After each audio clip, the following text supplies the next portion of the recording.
أعوذ بالله من الشيطان الرجيم. بسم الله الرحمن الرحيم. والفجر وليال عشر والشفع والوتر والليل إذا يسر هل في ذلك قسم لذي حجر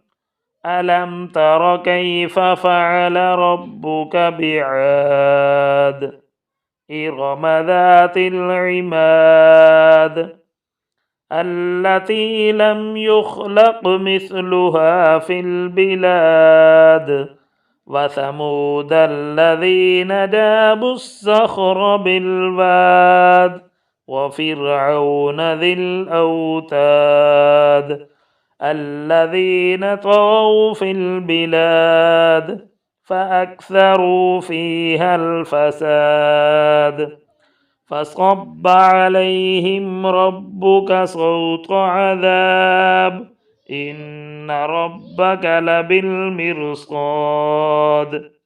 فأما الإنسان إذا ما ابتلاه ربه فأكرمه ونعمه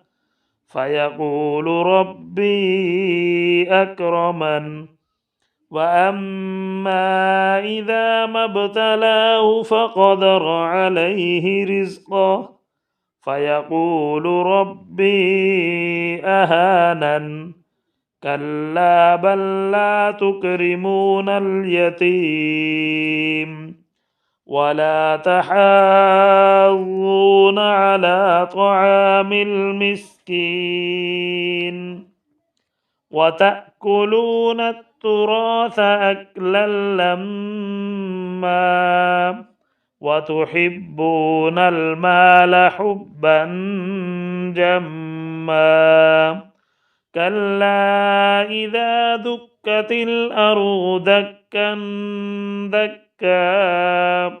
وجاء ربك والملك صفا صفا وجيء يومئذ بجهنم يومئذ يتذكر الإنسان وأنى له الذكرى يقول يا ليتني قدمت لحياتي فيومئذ لا يعذب عذابه أحد ولا يوثق وثاقه أحد يا أيتها النفس المطمئنة ارجعي إلى ربك راضية مرضية فادخلي في عبادي وادخلي جنتي صدق الله العظيم.